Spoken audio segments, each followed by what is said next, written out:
Students, welcome back to my channel the commerce classes. आज के class में हम लोग सीखेंगे क्लास 12 की chapter number 1 circular flow of income macro economics की। ठीक है, तो फटाफट से रेडी हो जाओ। मैक्रो इकोनॉमिक्स फटाफट से हम लोग करेंगे। Circular flow of income, circular flow, पैसा का फ्लो हो रहा है किन के बीच में? दो जन के बीच में। देखो, इंडिया में 4 सेक्टर इकोनॉमी होती है, 2 सेक्टर, 3 सेक्टर, 4 सेक्टर। जब भी फर्म और हाउस होल्ड के बीच में लेन देन हो रहा है तो मतलब 2 sector economy. Firm, house hold और गवर्नमेंट के बीच में लेन देन हो रहा है तो 3 सेक्टर इकोनॉमी।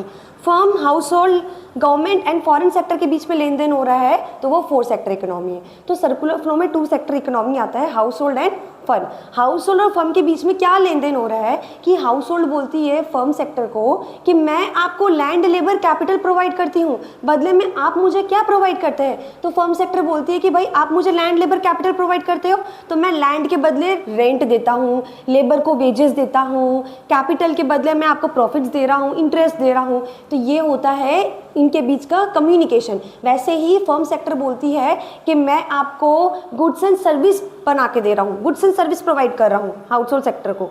ठीक है, तो बदले में आप मुझे क्या दे रहे हो? तो हाउस होल्ड सेक्टर बोलती है कि मैं आपको गुड्स के बदले पैसा देती हूँ, सर्विस के बदले पैसा देती हूँ। यही चेन चलता रहेगा देश में 2 सेक्टर के बीच में। इसको बोलते हैं सर्कुलर फ्लो। अब सर्कुलर फ्लो में 3 फेजेस आता है, income phase, expenditure phase and value added phase. Income phase क्या होता है? इनकम फेज वो फेज होता है जहाँ पर इनकम कमाया जा रहा है। कौन कमा रहा है यहाँ पर?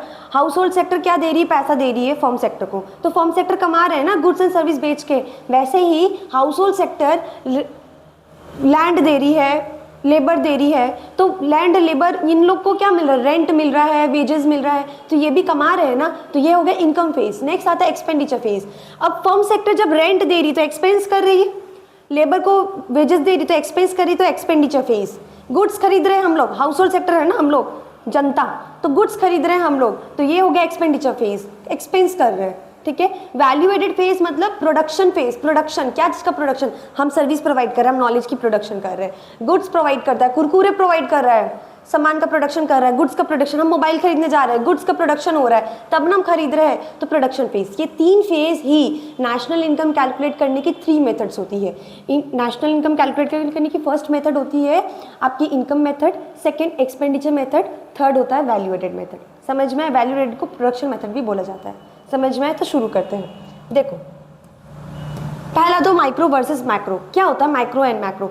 आप लोग पढ़ के आए 11 में माइक्रो इकोनॉमिक्स, बहुत अच्छे से पढ़ के आए। मैक्रो इकोनॉमिक्स अभी इस सेशन में पढ़ेंगे। माइक्रो क्या होता है? एक इंडिविजुअल इंसान के ऊपर हम स्टडी करते हैं। जैसे कंज्यूमर आप लोग पढ़े, कंज्यूमर डिमांड, प्रोड्यूसर का सप्लाई, तो एक इंसान पे हम कर रहे हैं। मुझे पुचका खाने का मन कर रहा है, मेरे पास 10 रुपया है, मैं पुचका खरीदने चाह रही हूँ, तो मेरे पास 10 रुपया, तो मैं पुचका खरीदूंगी कि मैं कुछ और एसेंशियल कमोडिटी खरीदूंगी? ठीक है, ये मेरे पे डिपेंड करता है। तो मैं किस पे खर्च करूंगी, मेरे पे डिपेंड करता है। तो वो माइक्रो एक स्मॉल लेवल पे बात हो रहा है, मैक्रो ब्रॉड लेवल पे बात होगा, पूरे देश पे बात हो रहा है। ठीक है, आप लोग मैक्रो इकोनॉमिक्स में नेशनल इनकम पढ़ेंगे, पूरे देश में बात हो रहा है, पूरे देश की इनकम, इकोनॉमी को कैलकुलेट की जा रही है। ठीक है, तो ये होता है माइक्रो और मैक्रो का कंसेप्ट। अब आते हैं macro has derived from Greek word macros. Macros से डिराइव हुआ है मैक्रो। ठीक है, इसका मतलब होता है लार्ज, इसीलिए मैक्रो इकोनॉमिक्स लार्ज लेवल पे स्टडी होती है।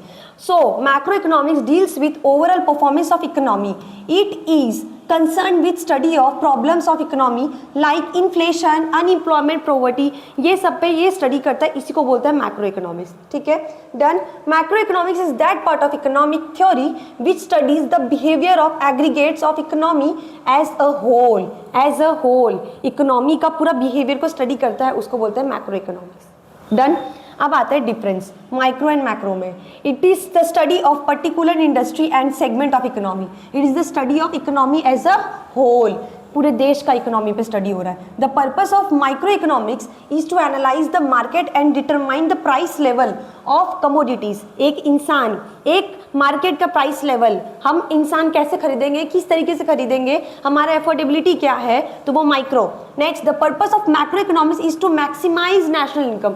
नेशनल इनकम को मैक्सिमाइज करना, देश की इनकम, देश की जीडीपी को मैक्सिमाइज करना, economic growth. It deals with supply, demand, production, price level and consumption. It deals with national income, distribution of income, employment, money, ये डील्स करती है। It's main determinant is price. Price main determinant है, it's main determinant is income, देश में income होगा तो कुछ खरीदारी होगी, ठीक है। Next, it uses bottom up approach strategy to analyse the company, it uses top down. आपको इतना याद नहीं करना है, आप ऊपर का 4 पॉइंट याद करो बेसिक, आपको 3 से ज़्यादा पॉइंट नहीं पूछा जाएगा एग्जाम में। वैसे भी माइक्रो मैक्रो का डिफरेंस नहीं आता एग्जाम में, आपको नॉलेज के लिए कभी MCQ आ गया, कभी बोल दिया मैक्रो में क्या होता है क्या नहीं, तो आपको ये चीज़ ध्यान रखना, ठीक है। तो I am skipping this. Next आते हैं सर्कुलर फ्लो। अभी बताए circular flow, house hold sector and firm sector के बीच में लेन देन चल रहा है, सर्कुलर फ्लो 2 सेक्टर इकोनॉमी में होती है, ठीक है।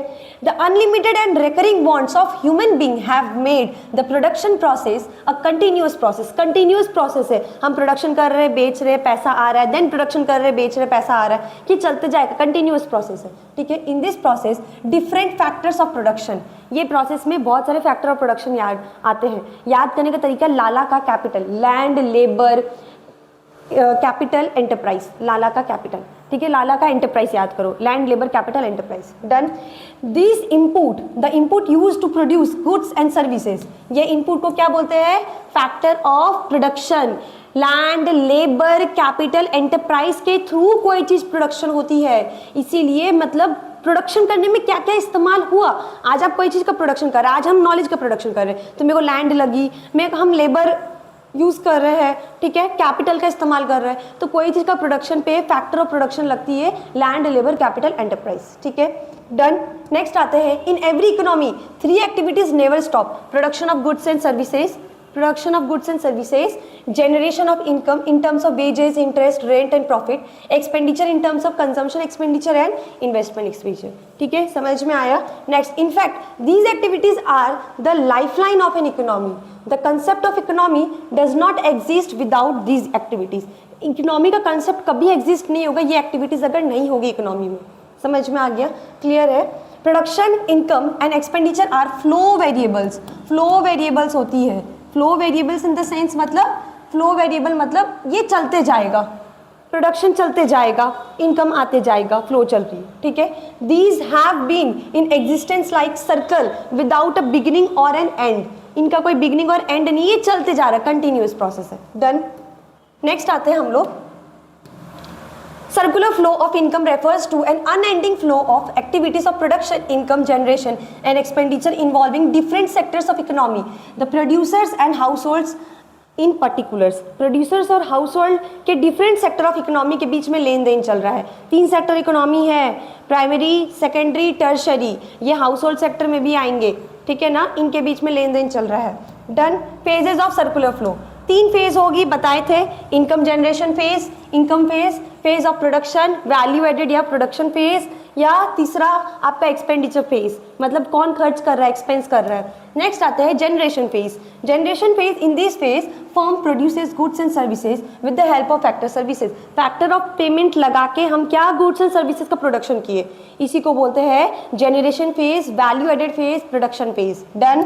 नेक्स्ट आता है distribution phase, distribution phase, this phase involve factor of income, rent, wages, interest, profit, ये हो गया इनकम फेज जो हाउस होल्ड को मिल रहा है, ठीक है। डिस्पोजल फेज मतलब expenditure phase, in this phase the income receive by factors of production is spend on goods and services produced by firm, firm जो प्रोड्यूस करती है उस पर जो खर्च हो रही है वो एक्सपेंडिचर फेज है, done.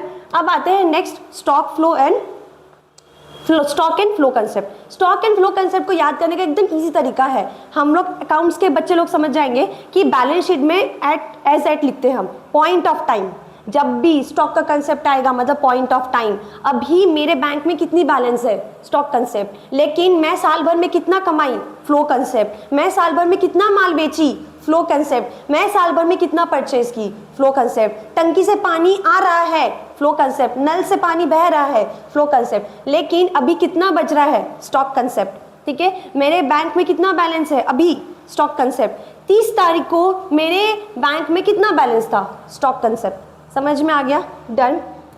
Stock variable refers to that variable which is measured at a particular point of time, point of time, point of time word आएगा मतलब स्टॉक कंसेप्ट। नेक्स्ट आता है कि flow variable refers to that variable which is measured at stock of water, which is measured stock of water in a tank period of time, समय के अंतराल, कोई समय लग रहा है, ठीक है, डन।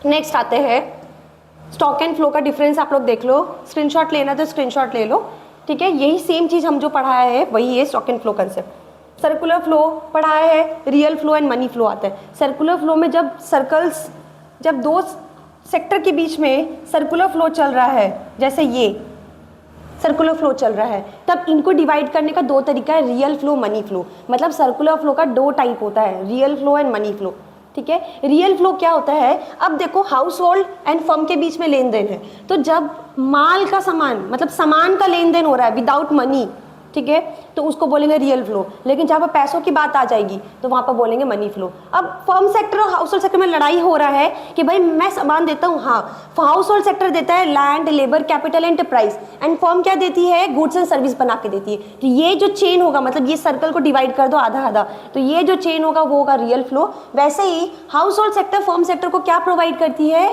कि मैं आपको पेमेंट्स दे रही हूँ, ठीक है, गुड्स एंड सर्विसेज के बदले। एंड हाउस होल्ड सेक्टर क्या बोल रहा है, मैं भी तो आपको पैसा देता हूँ, मैं रेंट देता हूँ, मैं वेजेस देता हूँ, मैं इंटरेस्ट देता हूँ, मैं प्रॉफिट देता हूँ, तो पैसा का मामला है, तो वो मनी फ्लो, ठीक है। आते हैं real flow and money flow में, इधर आओ। रियल फ्लो, ठीक है। Real flow refers to the flow of factor services from household to the firm and corresponding flow of goods and services from firm to household। Goods and services का corresponding flow हो रहा है, ठीक है। जैसे ये चार्ट देख के समझो, house hold and firm factor services provide की, बदले में फर्म क्या दिया, गुड्स एंड सर्विसेज, इसको बोलते हैं हम लोग रियल फ्लो, ठीक है, done. It is also known as physical flow. सामान दिख रहा है ना, आई कैन टच, टैंजिबल, तो physical flow. There is only exchange of goods and services between two sectors without involvement of money. Money का involvement यहाँ पर नहीं है, तो सर्कुलर फ्लो को डिवाइड कर लिए दो भाग में, रियल एंड मनी, ठीक है। देन नेक्स्ट आते हैं मनी फ्लो। मनी फ्लो मतलब क्या, flow of factor payments from the firm to household for their factor services and corresponding flow of consumption expenditure from households to firm for purchase of goods and services produced by firm. मतलब क्या, house hold sector देता है, मैं भी पैसा देता हूँ भाई, मैं भी आपको पैसा दे रहा हूँ, फर्म को सामान खरीदते, कुरकुरे खरीद 10 रुपये दे रहे हैं, ठीक है, तो फर्म सेक्टर बोलता है मैं भी तो देता हूँ, आपके लेबर को वेजेस मैं देता हूँ, आपके लैंड पे मैं जो काम करता हूँ तो उसको रेंट में देता हूँ, आपके कैपिटल पे प्रॉफिट इंटरेस्ट में पे करता हूँ, तो पैसों का बात हो रहा है यहाँ पर। मनी फ्लो को नॉमिनल फ्लो भी बोलते हैं, ठीक है, समझ में आया, क्लियर है। It involves exchange of money between two sector के बीच में मनी का एक्सचेंज हो रहा है, डन, क्लियर है। और बताओ कॉन्सेप्ट में क्या है, 4 सेक्टर इकोनॉमी क्या होती है, ठीक है, तो बता दिए है। 2 सेक्टर इकोनॉमी मतलब होता है, देखो इंडिया में 4 सेक्टर है, कौन कौन, house hold, firm, government and foreign, ठीक है। तो हाउस होल्ड फर्म के बीच में जब भी लेन देन होगा तो वो मतलब 2 सेक्टर है। ऐसा नहीं है कि आप किसी में भी 4 उठा लो तो वो 2 सेक्टर हो गया, नहीं, गलत गलत गलत, ध्यान से इस चीज को। हाउस होल्ड और firm sector, producing firm sector, इन दोनों चीज के बीच में जब भी लेन देन होगा तो वो होगा 2 सेक्टर इकोनॉमी। जब 3 सेक्टर इकोनॉमी की बात आएगी, house hold, firm and government, तो वो होगी 3 सेक्टर इकोनॉमी। ऐसा नहीं कि कोई भी अल्टरनेट आप 3 सेक्टर उठा लो, ये 3 सेक्टर ही होती है। अब 4 सेक्टर मतलब close economy, house hold, firm, government and foreign sector, ये 4 सेक्टर होती है क्लोज इकोनॉमी, तो ये होगी 4 सेक्टर इकोनॉमी, डन, क्लियर है। हाउस होल्ड सेक्टर क्या होता है, आम जनता, जो हम लोग खाने पीने में खर्च कर, जो कंजम्पशंस करते हैं। कंजम्पशन मतलब ये नहीं होता है कि कुछ खा रहे हैं, कपड़ा पहन रहे कंजम्पशन, इलेक्ट्रिसिटी यूज कर रहे कंजम्पशन, खा रहे कंजम्पशन, ठीक है, कोई चीज का फैसिलिटीज इस्तेमाल कर रहे हैं, मूवी देखने जा रहे कंजम्पशन, ठीक है, एंटरटेनमेंट कर रहे हैं, ठीक है, डन। फर्म सेक्टर क्या, जो प्रोडक्शन यूटिलिटीज है, जो प्रोड्यूस कर रहे हैं, चाहे वो गुड्स हो चाहे वो सर्विस हो, ठीक है। स्क्रीनशॉट ले लो, अगर डाउट है तो, नोट्स चाहिए तो स्क्रीनशॉट ले लो।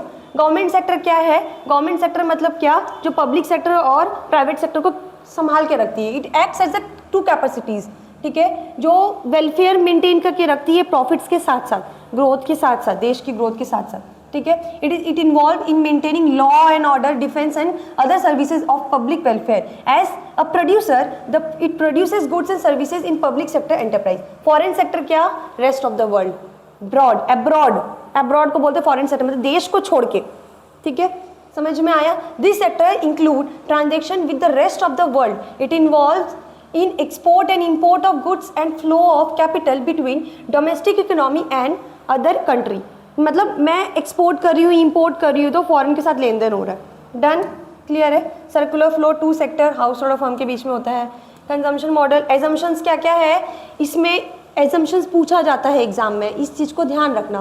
तो अगर फर्म और हाउस होल्ड के बीच में लेन देन चल रहा है तो एजम्पशन क्या कि हमेशा सर्कुलर फ्लो का एजम्पशन होगा कि टू सेक्टर के बीच में ही होगा, यही बात है, ठीक है। The household spend their entire income so that there are no saving, ठीक है। The domestic economy is a close economy so that there are no export and import, there is no government in the domestic economy. Screenshot ले लो, अगर याद करना है तो screenshot ले लो, ये याद करने लायक चीज़ है, ठीक है। समझ में आया? ये सर्कुलर फ्लो एग्जाम में बनाओगे तो 4 चांद आ जाएगा कॉपी में। इस चीज़ को मैं स्मॉल कर दे रही हूँ, इस चीज़ को बनाओ, ठीक है। समझ में आया? नेक्स्ट, सिग्निफिकेंस, क्या इंपॉर्टेंस है देश में सर्कुलर फ्लो का, बहुत इंपॉर्टेंस है। वो आप लोग कहानी बना बना के लिखने से भी चलेगा, एग्जाम को मैटर नहीं करता, ठीक है। Study of circular flow of income is important due to following reason, estimation of national income, circular flow model facilitate the estimation of national income, ठीक है। Sum total of factor income like rent, profit, wages, interest flowing from producers to household of a country. It may also be defined as market value of goods and services flowing from producers to other sectors of economy. ठीक है. Further, it may be defined as the sum total of expenditure on goods and services produced by the production sector. Knowledge of intersectional interdependence. A circular flow model helps understand interdependence among different sectors of the economy. सारे sector कैसे interdependent है, house hold कैसे form पे dependent है, without form तो हम कोई चीज़ का इस्तेमाल कर ही नहीं सकते सामान का, भी प्रोडक्शन तो उधर से ही होगा, ठीक है। कंक्लूजन क्या है ये आप लोग देख लेना, ये बहुत इजी है, ये याद भी मत करना, देख लो बस, क्योंकि एग्जाम में ये नहीं आने वाला है, ठीक है। कंक्लूजन क्या है, in two sector economy the following conclusion can be drawn, total production of goods and services by firm is equal to total consumption of goods and services by household. जितना firm production करेगा उतना ही house hold consumption करेगा, ये मान के चलते हैं हम लोग, ठीक है। Factor payments of firm is factor income of house hold. मैं फैक्टर पेमेंट करूंगी, मैं लैंड लेबर वेजेस में पेमेंट कर रही हूँ, तो वही फैक्टर इनकम हुआ हाउस होल्ड का, तो जनजाति को मिल रहा है ना पैसा, वही है। Consumption expenditure bye house hold equal two factor income of house hold. Consumption expenditure bye house hold, हम जो कंजम्पशन कर रहे हैं वही फैक्टर इनपुट है, वही factor income of house hold है, फैक्टर इनकम है, ठीक है। Real flow in the form of factor services, factor services के फॉर्म में जो रियल फ्लो होता है, सामान का फ्लो होता है, and final goods and services equal to money flow between house and firm. House और फर्म के बीच में मनी फ्लो हो रहा है, वही real flow. All the best. समझ में आया? मेरे को ऐसा लग रहा है कि आप लोगों को कंसेप्ट क्लियर हुआ है, तो लाइक करो, शेयर करो, सब्सक्राइब करो मेरे चैनल को, आप लोग अपने सारे फ्रेंड्स के साथ शेयर करो ताकि उनका भी जन कल्याण हो, ठीक है। All the best.